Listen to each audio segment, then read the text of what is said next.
할렐루야. 2월 8일 수요일 새벽 기도를 시작하겠습니다. 사도신경으로 우리의 신앙을 고백하시겠습니다. 나는 전능하신 아버지 하나님 천지의 창조주를 믿습니다. 나는 그의 유일하신 아들 우리 주 예수 그리스도를 믿습니다. 그는 성령으로 잉태되어 동정녀 마리아에게서 나시고 본디오 빌라도에게 고난을 받아 십자가에 못 박혀 죽으시고 장사된 지 사흘 만에 죽은 자 가운데서 다시 살아나셨으며 하늘에 오르시어 전능하신 아버지 하나님 우편에 앉아 계시다가 거기로부터 살아있는 자와 죽은 자를 심판하러 오십니다. 나는 성령을 믿으며 거룩한 공교회와 성도의 교제와 죄를 용서받는 것과 몸의 부활과 영생을 믿습니다. 아멘. 찬송가 29장입니다. 찬송가 29장 찬양하시겠습니다.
사무엘상 9장 15절에서 27절까지 말씀입니다. 사무엘상 9장 15절에서 27절까지 말씀입니다. 다 찾으신 줄 알고 저와 여러분들이 한 절씩 교도하도록 하겠습니다. 사무엘상 9장 15절에서 27절입니다. 사울이 오기 전날에 여호와께서 사무엘에게 알게 하여 이르시되 내일 이맘때에 내가 베냐민 땅에서 한 사람을 내게로 보내주니 너는 그에게 기름을 부어 내 백성 이스라엘의 지도자로 삼으라. 그가 내 백성을 블레셋 사람들의 손에서 구원하리라. 내 백성의 부르짖음이 내게 상달되었으므로 내가 그들을 돌보았노라 하시더니 사무엘이 사울을 볼 때에 여호와께서 그에게 이르시되 보라 이는 내가 내게 말한 사람이니 이가 내 백성을 다스리리라 하시니라. 사울이 성문한 사무엘에게 나아가 이르되 선견자의 집이 어디인지 청하건대 내게 가르치소서 하니 사무엘이 사울에게 대답하여 이르되 내가 선견자이니라. 너는 내 앞에서 산당으로 올라가라. 너희가 오늘 나와 함께 먹을 것이요 아침에는 내가 너를 보내되 내 마음에 있는 것을 다 내게 말하리라. 사흘 전에 이른 내 암나은 이들을 염려하지 말라. 찾았느니라. 온 이스라엘이 사모한 자가 누구냐?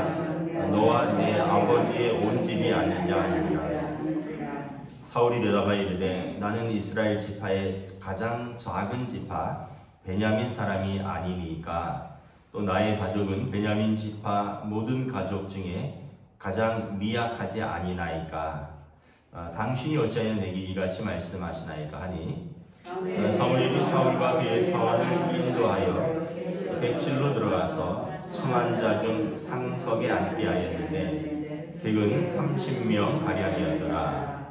사무엘이 요리인에게 이르되 내가 내게 주며 내게 두라고 말한 그 부분을 가져오라. 요리인이 넓적다리와 그것에 붙은 것을 가져다가 사울 앞에 놓는지라. 사무엘이 이르되 보라 이는 두었던 것이니 내 앞에 놓고 먹으라. 내가 백성을 청할 때부터 너를 위하여 이것을 두고 이때를 기다리게 하였느니라. 그날에 사울이 사무엘과 함께 먹으니라.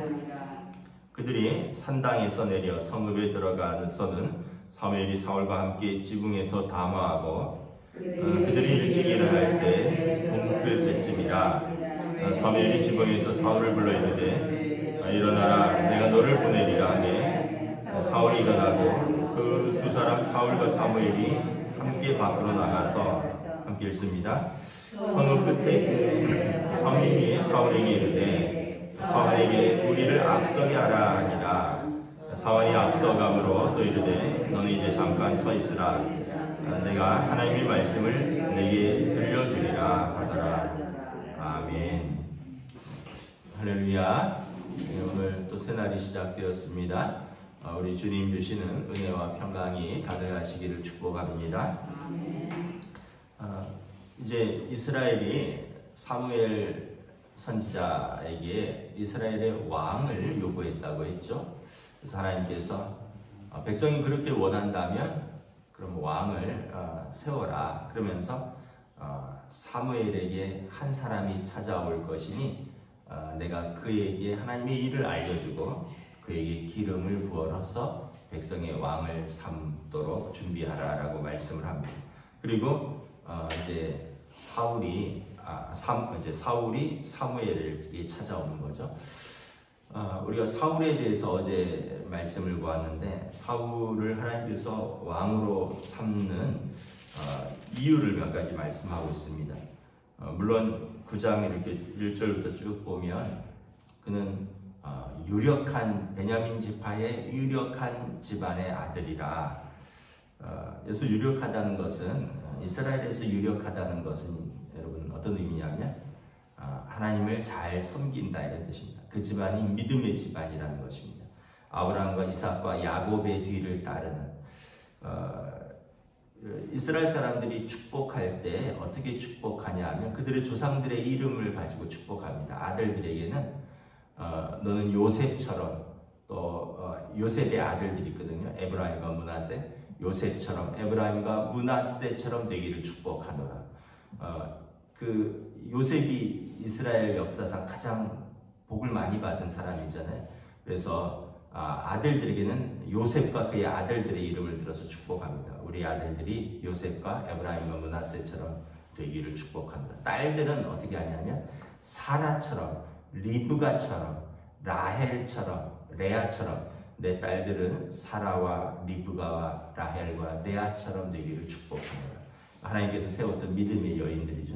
그러니까 이스라엘 사람들은 그 믿음의 조상들을 굉장히 하나님께서 그들과 함께 하셨던 그 믿음의 삶을 굉장히 본받고 그 이름으로 축복하고 그래서 유력한 집안이다 하면 물론 뭐 세상적으로 유력한 집안도 있겠으나 이스라엘 사람들이 말하는 유력한 집안은 아브라함과 이삭과 야곱의 길을 따라간 여인들이라면 사라와 리브가와 라헬과 레아의 길을 따라간 믿음의 길을 걸어간 집안을 유력한 집안이라고 하는 것입니다.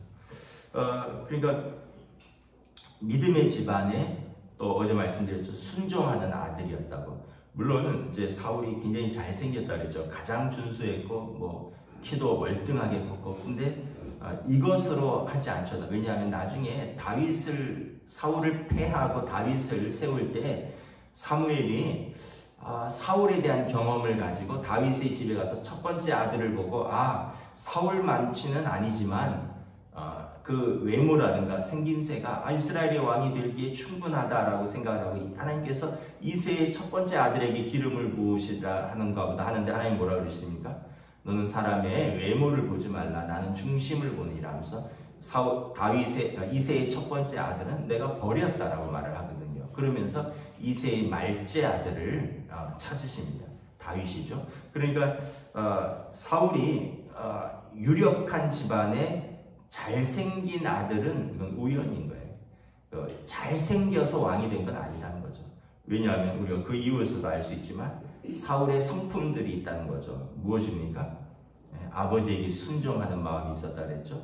아버지 잃어버린 암나귀를 찾아오라 하니까 사흘길을 온 이스라엘을 찾으면서 순종했었고, 또 이제 사무엘을 찾아가는데 우리가 빈손으로 갈 수 없다. 하나님의 사람에게 가서 뭘 물어보려고 하는데 어찌 갈 수 있느냐 이러면서 사환에게 그러니까 사환이 내가 아버지가 준 여비가 좀 남았으니 그것으로 갑시다. 그러니까 이 사울에게 그런 자세들이 있었다는 거죠. 아버지에게는 순종, 하나님에게는 믿음, 그리고 이웃에게 다른 사람에게는 예의가 있었다는 거죠. 그런데다가 잘생기기까지 한 거죠. 오늘도 보면 하나님께서 사무엘에게 사울이 올 것을 알려줍니다. 15절에 사울이 오기 전에 하나님께서 사무엘에게 미리 알게 하죠. 내일 이맘때쯤에 베냐민 땅에서 한 사람이 네게로 올 것이다. 그에게 기름을 부어 이스라엘의 지도자로 삼으라. 그리고 그가 이제 사사가 아니라 왕이 되어서 이스라엘의 부르짖음에 응답하는 하나님의 사람으로서 이스라엘의 왕이 될 것이다. 그래서 그러던 중에 이제 사무엘에게 사울이 찾아온 겁니다. 이제 사무엘에게 이제 사실은 아버지 잃어버린 암나귀가 어디로 갔는지 물으러 왔는데 사무엘은 다른 이야기를 하죠. 19절에 보면 너가 찾는 선견자가 맞는데 내가 너에게 하나님께서 나에게 주신 말씀을 하리라. 그러면서 20절에 사흘 전에 잃은 암나귀 찾는 것은 염려하지 말아라. 아버지가 찾았고 아버지 집으로 돌아갔다. 이제 너는 아버지 집으로 평안히 가는데 그런데 하나님께서 너에게 하실 말씀이 있다. 20절에 보면 너는 온 이스라엘이 사모하는 자가 너와 내 집이 될 것이다. 이것은 이스라엘의 왕이 될 것을 암시하는 것입니다. 온 이스라엘이 사모하는 자는 지금 온 이스라엘이 사모하는 것은 왕을 달라거든요. 그러니까 하나님께서 너 집이 그리고 너가 그 사람이 될 것이다. 근데 사울이 이렇게 대답하죠. 21절에 아닙니다. 나는 이스라엘 지파의 가장 작은 지파 베냐민 사람이고 나의 가족은 베냐민 지파 가족 중에 가장 미약하지 아니하나이까 어찌하여 이같이 말씀하시나이까. 이스라엘에 12지파가 있는데 물론 이제 베냐민 지파가 12번째 지파이긴 합니다. 순서상. 근데 이제 나중에 보면 시므온 지파 같은 지파들은 막 합쳐지고 이러면서 굉장히 미약해지는데 아직까지는 순서상으로는 12번째 지파이고요. 막내 지파인 거죠. 그리고 아까도 말씀드렸지만 베냐민 지파 중에서 유력한 집이라고 했는데 겸손하다는 것을 알 수 있죠. 사울이 겸손합니다. 우리 집은 베냐민 지파, 그 작은 베냐민 지파 중에서도 가장 미약하지 아니합니까? 근데 어찌 나를 그렇게 온 이스라엘이 사모하는 자와 그리고 그 집으로 삼으시려고 합니까? 나는 아닙니다. 자, 사울에게서 하나님께서 그를 쓰시는 데 있어서 여러 가지 좋은 성품들이 있는데 겸손함이 있다는 것을 알 수 있죠.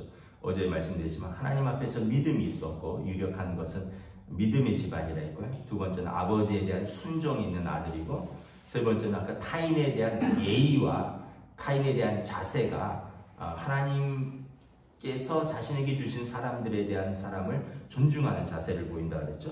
그리고 오늘은 겸손하기까지 하죠. 하나님께서 그 당시에 이스라엘의 왕을 찾는데 사울이 되었던 것입니다. 여러분 우리가 겸손한 사람을 하나님이 쓰십니다. 여러분 교만한 사람은 하나님이 쓰시지 않아요. 이 서점에 가면 그런 책이 있다고 제가 잘 읽어보진 않았는데 언론을 통해서 이렇게 리더십 관련 강의를 듣다가 들은 책인데 또라이 배제하기, 또라이 제로 이런 책이 있대요. 이게 뭐냐면 직장에서 또라이는 높은 직급까지 관리자로 세우지 않는다는 거예요. 이제 추세가. 그러니까 여기서 말하는 또라이 제거하기, 또라이 제로라는 직장 문화는 뭐냐 하면 그 사람의 능력이 출중하지 못한 게 아니에요.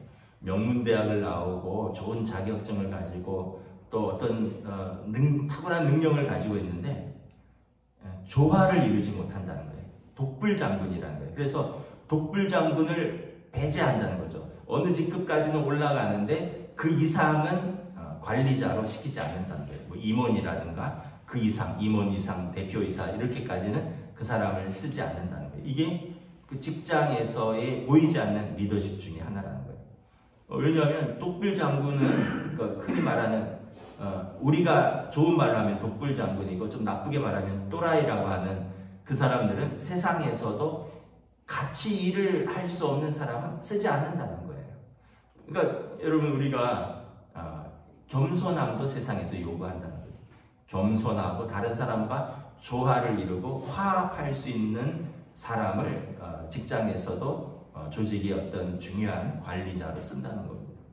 여러분 세상에서도 그런데 하물며 하나님께서 교만한 자를 쓰시겠습니까? 잠언에 보면 교만은 패망의 선봉이라 교만하면 하나님이 쓰지 않고 이것은 망하는 지름길이라는 거죠. 하나님께서는 겸손한 자를 높인다는 거예요. 사도 바울이 예수님 만나기 전에는 굉장히 교만하였죠. 스스로 말하기를 나는 율법에 흠이 없는 자라. 그러면서 내가 오늘 말씀처럼 나는 히브리인 중에 히브리인이다. 베냐민 지파 사람이다. 근데 오늘 이 사울은 뭐라고 합니까? 우리 아버지, 우리 지파 베냐민은 가장 약한 지파이고 그리고 우리 집은 베냐민 지파에서도 가장 미약한 집안입니다. 근데 사도 바울이 사울이잖아요. 젊었을 때. 그 사울이 빌립보서에 보면 그렇게 육신의 자랑을 붙들고 사는 사람들이 많다. 예루살렘에서 온 사도들의 추천을 받았다 그러고 그래 그럼 나도 육신의 자랑 한번 해볼게 하면서 사도 바울이 빌립보서에서 자기 육신의 자랑을 합니다. 그러면서 하는 말이 나 베냐민 히브리인 중에 히브리인이다. 베냐민 사람이다. 초대왕 사울을 배출한 그 명문 지파 베냐민 사람이고 나은지 8일 만에 할례 받았다. 나 가말리엘의 학파에서 공부했다. 나 나면서부터 시민권자다. 나 율법으로는 바리새파다. 나 따라올 사람 있느냐? 열심으로는 나 대제사장이 인정한 그 열심이다. 그런데 그때 내가 쓰임을 받았느냐? 하나님의 교회를 어지럽히고 하나님의 교회를 잔해하고 예수 믿는 사람들 핍박하던 사람이었다. 죄인 중에 괴수였다. 사도 바울이 이렇게 고백하는 거예요. 내가 잘났을 때, 내가 강하다고 생각할 때 나는 하나님의 교회를 무너뜨리는 사람이었다는 거예요. 나는 하나님을 대적하는 사람이었다는 거죠. 나는 내 의와 내 열심으로 살았는데 하나님이 보실 때 나는 하나님의 교회를 핍박하고 하나님의 교회를 무너뜨리는 사람이었다. 그런데 사도 바울이 뭐라고 고백합니까? 나는 예수 믿고 내가 자랑하던 모든 것을 다 배설물로 여기노라. 나는 죄인 중에 괴순이라. 그때 하나님께서 그를 사도로 쓰는 겁니다. 사도. 이스라엘에서 하나님이 쓰신 구약에서는 12지파고요. 신약에서는 12사도입니다. 그래서 요한계시록에 보면 24장로라는 표현이 나오는데 하늘 보좌에 가면 24장로들이 있다는 거예요. 구약의 12지파와 신약의 12사도를 의미하는 것입니다. 교회는 사도적 전승을 계승하는 이라는 표현을 씁니다. 우리는 사도들의 그 믿음을 따라가는, 그 전통을 따라가는 교회다 이런 표현입니다. 그런 존귀한 사도로 씁니다. 근데 그 사도 바울에게도 하나님께서 뭘 주셔요? 그래도 혹시 너가 교만할까봐 육신의 가시를 줬다 그러잖아요. 사단의 사자처럼 그를 계속해서 괴롭히고, 그래서 사도 바울이 나 이것 좀 빼주세요. 하나님 앞에 3번이나 간절히 기도했는데 하나님께서 네가 가진 것이 너무 많아서 자고할까봐, 교만할까봐 그걸 너에게 남겨두었다. 그래서 죽을 거 아니다. 그것 때문에 너가 약할 때 내 강함을 의지하게 되고 그러면서 하나님 앞에 엎드리지 않느냐. 사도 바울이 내 은혜가 내게 족합니다. 더 이상 그것을 위해서 간구하지 않는다. 내 몸에 내가 약함을 짊어지고 사는데 그러므로 말미암아 약한 나를 통해서 강하신 하나님의 능력이 드러난다라고 고백을 하는 것을 볼 수가 있습니다. 이게 이제 신약 성경에 뭐 고린도전서에도 나오고 고린도후서에도 나오고 빌립보서에도 나오고 사도 바울은 아까 빌립보에서 말하는 것은 세상 사람들의 그런 자랑을 하도 하면서 자꾸 바울을 거짓 사도라고 얘기를 하니까 바울 사도가 좀 화가 나서 어리석게 나도 내 자랑을 한번 한다 하면서 말하는 것이지, 사도 바울은 언제나 겸손했습니다. 그 학벌 자랑한 적 없고요. 그 집안 자랑한 적 없고요. 그리고 그 어떤 자신의 그런 것을 자랑한 게 아니라 항상 겸손하게 하나님과 또 민족과 세상을 섬겼던 거죠. 사울이 왕이 되기 전에 이런 겸손함이 있었습니다. 하나님께서 어떻게 된다고요? 가장 겸손한 자를 이스라엘의 왕으로 삼으셨다. 원래는 가장 잘난 사람을 이스라엘의 왕으로 삼아야 되는데 가장 겸손한 자를 하나님이 이스라엘의 왕으로 삼으셨다.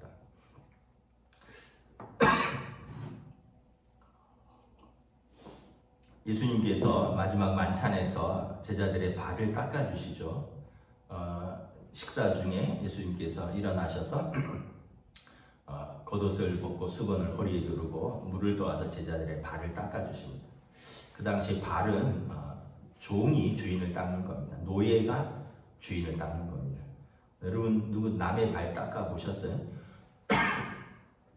뭐 아이들 발은 닦아줘 보셨죠? 여러분 다 큰 사람 발 닦아줘 보셨나요? 그거 쉽지 않습니다. 내가 그 사람보다 낮아져야 되는 겁니다. 그 사람 앞에 무릎을 꿇어야 되고요. 내 손으로 다른 사람의 어떻게 보면 가장 더러운 부분을 씻어주는 것입니다. 겸손을 말하는 것입니다. 그래서 베드로가 어떻게 주님께서 이럴 수 있습니까? 할 수 없습니다 할 때 예수님 뭐라 그럽니까? 내가 너희 말대로 주와 선생이 되어서 너희 발을 닦아주듯이 너희도 그와 같이 섬기는 것이 옳다는 것을 보여주려고 내가 이것을 하노라. 그러면서 세상 사람들은, 세상 권력자들은 자기를 높이고 임의로 주관하되 너희는 그렇지 않다. 가장 큰 자는, 천국에서 가장 큰 자는 섬기는 자니라. 그래서 하나님께서 사울을 택하신 것입니다. 첫 번째 왕으로. 물론 이제 이후로 사울이 망가져요. 그럴 때 어떻게 하나님이 그를 버리십니다. 그에게 기름을 부으시고 그가 가장 겸손할 때, 그가 가장 하나님을 의지할 때 하나님께서 그를 왕으로 세우셨는데 그가 이제 자기의 왕권을 의지하고 그리고 다른 사람들을 함부로 대할 때 하나님이 그를 폐하시는 것을 보게 되는 거죠. 그래서 우리가 사울 왕을 굉장히 부정적으로 묘사하는데 왕이 되기 전에 사울 왕은 이스라엘에서 이렇게 훌륭한 사람이었다 하는 것을 한번 기억을 해보는 것입니다. 여러분, 저와 여러분들도 마찬가지입니다. 여러분, 이렇게 애써서 높일 필요가 없어요. 자기를 애써서 높일 필요가 없습니다.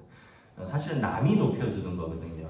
내가 나를 애써서 높여봐야 그 약간 우습습니다. 남이 나를 높여주는 것이고 나는 겸손히 낮아지셔도 괜찮습니다. 하나님께서 우리가 낮아지면 하나님께서 우리를 높이십니다. 22절에 보면 사무엘이 사울을 청합니다. 자기 집에 들어와서 여러 사람들 중에 한 30명 정도가 앉았다 그랬습니다. 22절에. 그리고 그를 상석에 앉게 합니다. 그 사람들이 놀랐겠죠. 왜냐하면 사무엘은 노사사입니다. 당대의 이스라엘의 사사로서 거의 왕과 같은 지위라고 그랬죠. 선지자, 제사장, 재판관, 그리고 전시에는 블레셋과 싸우는 장군, 왕과 같은 사람이 이 젊은이를 가장 상석에 앉힙니다. 그리고 사무엘이 요리인에게 말하게 돼, 내가 내게 말한 부분, 남겨두라고 말한 그 부분을 가져와라. 24절에 보면 넓적다리와 그것에 붙은 부분인데, 이것은 뭐냐면 이스라엘이 제사를 드릴 때 화목제물을 드릴 때 번제 같은 것은 다 태워드리고요, 화목제물을 드릴 때 제사장에게 떼어드리는 좋은 부분입니다. 하나님께 태워드리는 부분이 있고요, 제사장의 몫이 있고요, 그리고 자기 제사를 드린 사람이 같이 먹는 몫이 있는데, 사람이 먹는 몫 중에서 가장 좋은 부분을 떼어서 제사장에게 드립니다. 근데 사무엘에게 사사니까 아마 그것을 드렸던 것 같아. 그것을 가져와라. 그리고 이것으로 사울을 대접합니다. 24절에 보면 넓적다리와 그것을 붙은 것을 가져다가 사울 앞에 놓는지라 사무엘이 이르되 보라 이는 두었던 것이니 내 앞에서 놓고 먹으라. 내가 백성을 청할 때부터 너를 위하여 이것을 두고 이때를 기다리게 하였느니라. 그날에 사울이 사무엘과 함께 먹으니라. 사무엘은 이스라엘의 가장 큰 지도자입니다. 그리고 사무엘상에 보면 그가 늙어서 이제 사사의 직분의 거의 마지막 부분입니다. 그런데 그 젊은이를 높입니다. 하나님께서 세우신 사람을 높이는 사무엘의 또 겸손을 볼 수가 있죠. 그럼 오늘 이 시대에 하나님께서 권위를 주고 세우신 사람들을 없인 여기는 사람들이 있습니다. 어떤 것일까요? 자녀들이 부모들을 존귀히 여기지 않는 시대에 살고 있습니다. 자녀들이 부모 말을 우습게 여겨요. 부모는 하나님께서 자녀에게 주신 존귀한 사람입니다. 부모를 통해서 생명을 주셨고요. 부모를 통해서 사랑으로 양육받고 부모를 통해서 믿음을 가지게 되고 일정한 부분이 될 때까지 부모 아래에서 자라는 겁니다. 그런데 자녀들이 부모 밑에서 자라면서 부모에게 온갖 은혜를 다 입으면서 부모의 은혜를 알지 못해요. 부모의 말에 불순종해요. 하나님께서 주신 권위에 대한 순종이 없는 거예요. 학생들이 학교 선생님에 대해서 되게 우습게 이야기를 합니다. TV에서도 그렇고 또 아이들 하는 이야기를 이렇게 들으면 담임 선생님에 대해서 아이들이 존경이 없구나. 물론 선생님이 잘못한 것들도 많아요. 선생님들도 그냥 선생님 이전에 한 인격으로서 어떤 한 직장인의 일부로서 어떤 부족한 부분이 많죠. 근데 그럼에도 불구하고 학생으로서 기본적으로 선생님에 대한 어떤 존경은 나를 가르쳐 주시는 점. 물론 이제 유교적인 가치관이긴 하지만 군사부일체라고 그랬잖아요. 임금과 선생님과 아버지는 하나다, 일체다. 그래서 옛말에 선생님의 그림자도 밟지 마라. 저희 때는 막 빠따를 맞았거든요. 잘못하면 대걸레 걸레 부분 빼고 그걸로 남자 고등학생들, 중학생들 그냥 칠판 붙잡고 엎드리면 그걸로 10대씩 맞고 그랬습니다. 그래도 선생님인가 보다 투덜투덜 하긴 했지만 왜냐하면 선생님의 인격 그 자체보다는 그냥 선생님이라는 직책에 대한 존경이 있었습니다. 어렸을 때는. 사실 집에 가면 아버지, 학교 가면 선생님, 그때는 저희 때는 학원을 못 다니게 할 때니까. 그래서 가장 존경받는 어른이 집에서는 아버지고요. 학교 가면 선생님이었거든요. 근데 이 시대는 아버지도 선생님도 별로 존경하지 않아요. 그러다 보니까 이제 교회 와서도 목회자도 젊은 사람들은 조금 그렇게 우리 나이 드신 장로님, 권사님, 집사님들처럼 그렇게 마음속에 그렇게 존경으로 오지는 않는 것 같아요. 그냥 한 종교인으로 생각하는 어떤 부분들도 있긴 있는 것 같아요. 왜냐하면 우리 어른들은 이야기를 나눠보면 마음으로부터 느낄 수 있습니다. 뭘 대접해서가 아니라 마음으로부터 저보다 부모님 뻘의 연세이신데도 불구하고 말씀 하나하나에 그래도 목회자에 대한 존경과 사랑이 있구나. 근데 이제 점점 아래로 내려가면요. 이제 목사님이나 나나 근데 제가 특별하다는 게 아니라 우리 시대가 어떤 그런 존경을 잃었다는 거죠. 아버지에 대한 존경, 부모에 대한 존경, 학교에 가면 선생님에 대한 존경, 교회에 오면 또 목회자에 대한 존경. 근데 그런 존경을 잃으면 어떻게 되느냐? 나도 존경을 못 받아요. 내가 누군가를 존경하고 누군가를 순종하고 누군가를 섬기는 모습을 보이지 않았는데 누가 나를 존경하고 누가 나를 섬기고 누가 나를 높이겠느냐라는 거죠. 내가 부모가 됐을 때 우리 자녀들에게 그런 대접을 받는 겁니다. 왜냐하면 우리 자녀들이 볼 때 우리 아버지 어머니가 우리 할아버지 할머니한테 함부로 하던데 그런데 우리 아버지 어머니가 할아버지 할머니한테 하는 모습을 보고 우리 자녀들이 커서 우리 아버지 어머니가 늙으면 그때 아버지 어머니가 한 것을 보고 따라하는 겁니다. 우리 아버지 어머니가 신앙생활 엉망으로 하던데 뭘. 그러니까 우리 자녀들도 뭐 신앙생활에 대한 귀함을 모르는 거예요. 그런데 아버지 어머니가 하나님 앞에서 믿음을 지키려고 부단히 애쓰고 분투하는 모습을 보이면 철없을 때는 몰라도 나중에 나이가 들면 인생 살면서 쉽지 않잖아요. 하나님 없이 의지하지 않고 어떻게 살아갑니까? 믿음이 있다면. 그럼 이제 그 자녀들이 돌아가신 아버지 어머니를 생각하면서 그 믿음을 따라 사는 거죠. 그래서 여러분 말씀을 정리하도록 하겠습니다. 오늘 사무엘과 사울은 이스라엘의 사사고, 사무엘은 이스라엘의 사사고 사울은 이스라엘의 왕으로 세움을 받습니다. 한 사람은 굉장히 젊고 한 사람은 나이가 많지만 사무엘도 어려서부터 하나님과 사람들에게 은총을 받으면서 자랐고, 사울도 오늘 보면 왕이 되기까지 그의 외모가 아니라 그의 성품과 그의 순종과 그의 겸손과 그의 믿음을 하나님이 인정하신 사람이다. 그래서 저와 여러분들이 우리가 나는 아무것도 아닙니다 할 때 하나님께서 쓰임 받습니다. 모세 그렇잖아요. 내가 이스라엘의 왕자다 할 때 하나님이 쓰시지 않습니다. 무려 그리고 40년을 잊혀집니다. nothing, 나는 아무것도 아닙니다 할 때 하나님께서 이스라엘의 지도자로 쓰십니다. 저와 여러분들이 언제나 하나님 앞에서 사람 앞에서 겸손하고 사랑으로 섬기는 귀한 믿음의 종들 되시기를 주님의 이름으로 축복합니다. 기도하겠습니다. 하나님의 은혜를 감사합니다. 하나님께서 이스라엘의 왕으로 삼은 사람은 사울이었습니다. 그리고 그 사울은 젊고 잘생겨서가 아니라 아버지에 대한 순종이 있고 또 사람에 대한 예의가 있고 그리고 겸손했고 무엇보다 하나님 앞에서 믿음의 길을 걸어가는 청년이었습니다. 하나님께서 그를 들어 이스라엘의 첫 번째 왕으로 세웁니다.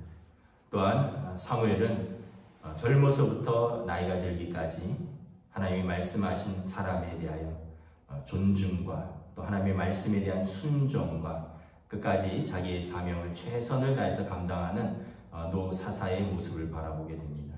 우리의 삶의 자리에서 우리가 살아갈수록 마치 벼가 익어서 고개를 숙이는 것처럼 하나님 앞과 사람 앞에서 더 겸손히, 더 사랑으로, 더 섬김으로, 그래서 하나님을 섬기고 우리에게 주신 사람들을 믿음과 사랑으로 섬길 수 있는 귀한 하나님의 사람들로 세워주시옵소서. 감사를 드리오며 우리 주 예수 그리스도 이름으로 기도드리옵나이다. 아멘.